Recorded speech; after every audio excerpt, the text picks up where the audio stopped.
Imagine if one day you found a door that was connected to another world, and any items or skills you learn can be brought back to the real world. The story begins as a girl is being harassed by some men.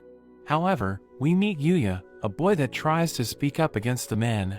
But the men call him fat and ugly, and they end up beating him up.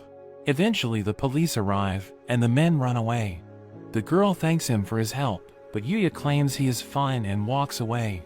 We learn that he was taught by his grandfather to always be kind and to help those in need. When he gets home, we see his house is covered with graffiti, calling him names. We learn that ever since he was young, he has been bullied by everyone.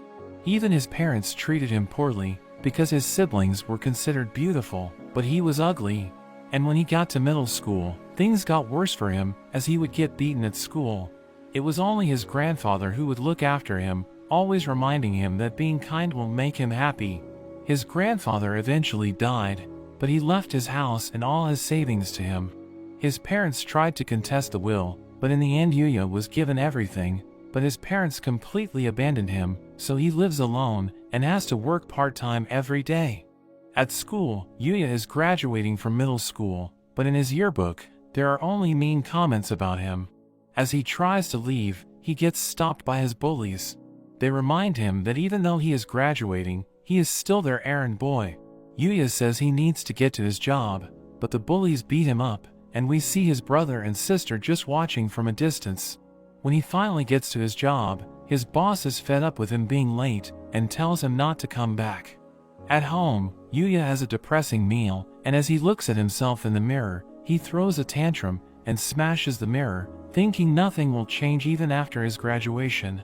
He punches the wall, and it suddenly opens a hidden room.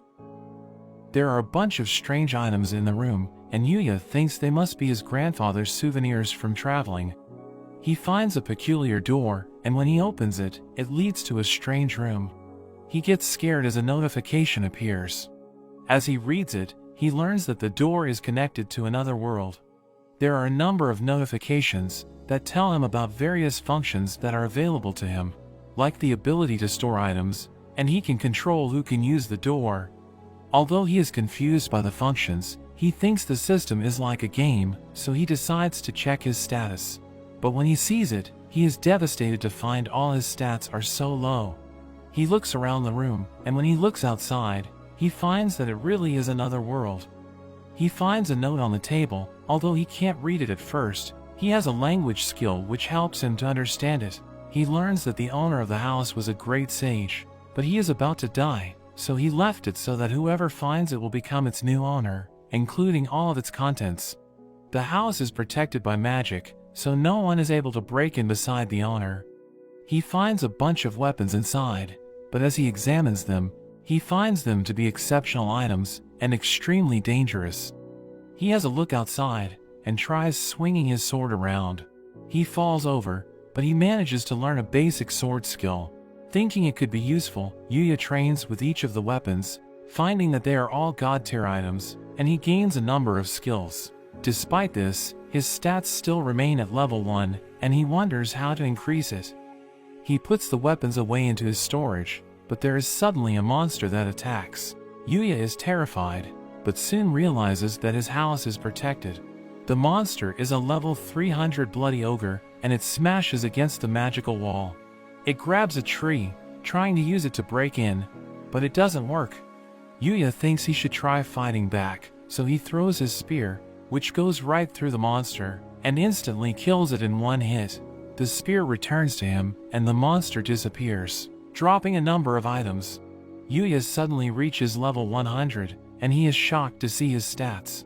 After allocating all his points, Yuya decides to call it for the day, and when he tries to leave, he gets a cash-out option, which converts the items from the monster into money. Yuya is confused seeing this, but gladly accepts it.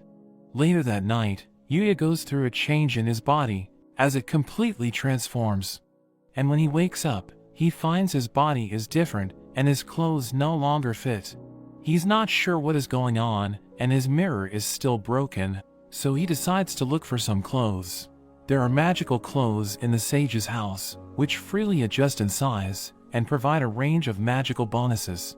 Yuya wonders about the identity of the sage, and he looks around his garden. He is suddenly attacked by a level 200 slime monster, but this time, Yuya calmly brings out his spear and easily destroys the monster.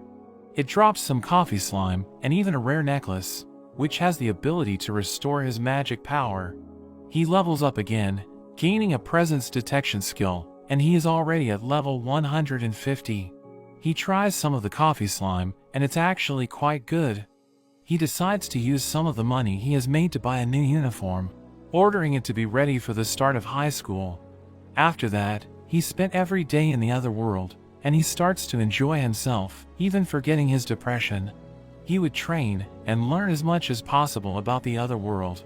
An elite goblin attacks his house, but Yuya has become completely different, skillfully fighting against it, and even using a skill to destroy the goblin. Time flies and the start of high school arrives, and everyone is immediately drawn by him. Even his siblings seem to be in awe. In class, he is approached by his bullies, but they don't recognize him, thinking he is a transfer student. When he tells them he is Yuya, everyone is shocked, and they don't believe him. When he goes to the bathroom, he is completely shocked to see himself for the first time since his transformation.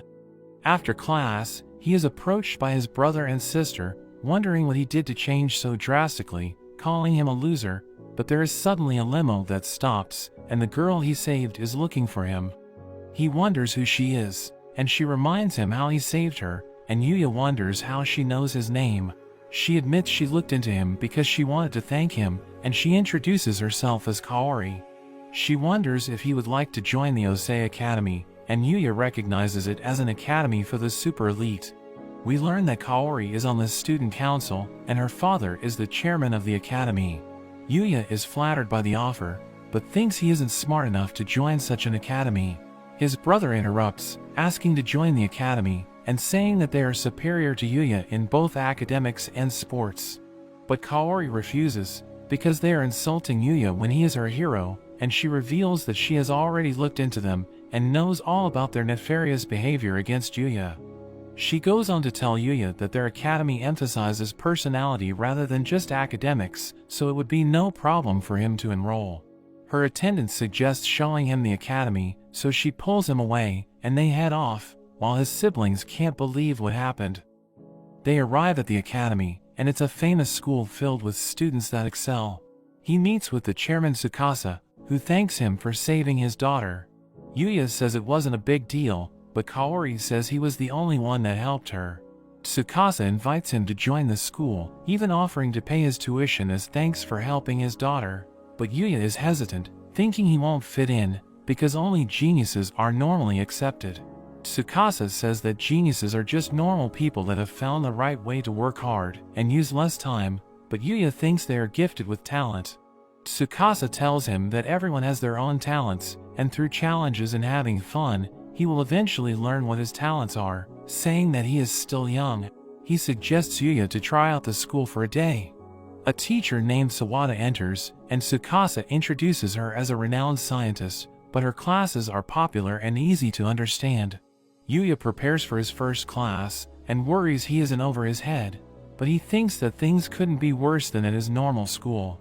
He gets called in, and he introduces himself, but all the students appear stunned.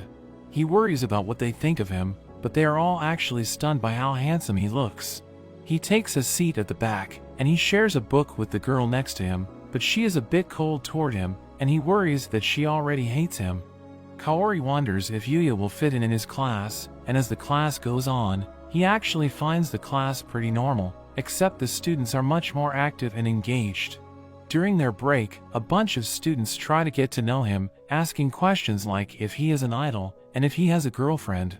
A student named Rio stops them from harassing him, and he takes Yuya to the cafeteria to get some lunch. Yuya is amazed seeing the menu, and it's all free, so Yuya thinks it's like a dream. They sit with another student named Shingo. They start talking about anime, and Yuya is surprised they are just like him. As he eats, he notices that everyone is looking at him, and he thinks it's because he is wearing a different uniform. Shingo asks him if he is in any clubs, but Yuya says he is not a part of any. Rio is also not in a club. but it's because he is good at all kinds of sport and has trouble picking just one. Shingo reveals he is part of the gaming club, and Yuya is surprised there are allowed consoles at school, but Shingo says it's fine as long as they don't play during class, and as they talk about video games, Yuya becomes more comfortable with them. At the end of the day, he meets with Tsukasa and admits that he had a good time, and Yuya decides he wants to join the school. As he leaves the room, he runs into Kaori, who wonders if he is joining the school. He tells her his decision, and she is glad he decided to stay. She invites him to join her after school, and they check out some shops in a popular area. Yuya wonders if this is where she hangs out with her friends, but she reveals that she doesn't hang out too often because people seem to be hesitant about her family and her father. But she says that he is different. Yuya gets nervous, so he suggests checking out the crepe shop. Looking at the prices, he is glad he has been cashing out from the other world. As they try the crepes, they both have a good time, and Yuya wants to try the other flavors, but he suddenly thinks that if he eats too much, he might return to his original shape. He asks Kaori how she recognized him when he looked so different, but she says that although he is a bit slimmer, she recognized him because his eyes still look the same. She offers him a bite of her crepe, since he wanted to try other flavors, so he takes a bite, but is a bit embarrassed. She suddenly realizes how he is feeling, but he also offers her a bite.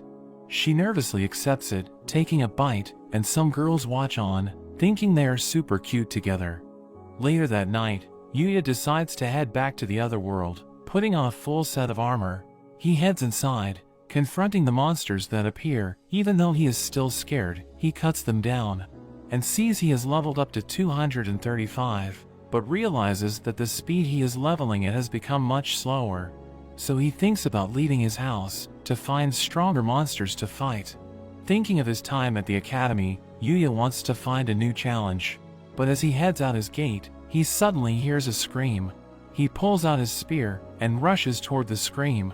He finds a number of soldiers that were brutally killed. He notices a monster, and it's a level 200 goblin general. Yuya can tell it is dangerous, but he sees a girl. En Rappi comes por 5,000 pesos un dúo de pollo apanado de Subway y tú sigue dando likes. Contamos con 4 sedes, 2 en la ciudad de Bogotá y 2 en la ciudad de Cali. Bienvenidos. Behind it, he throws his spear at it, but the goblin deflects it. However, in that moment, Yuya comes crashing down with his foot, and the goblin is defeated. He turns toward the girl, but she calls out to him because there is another goblin behind.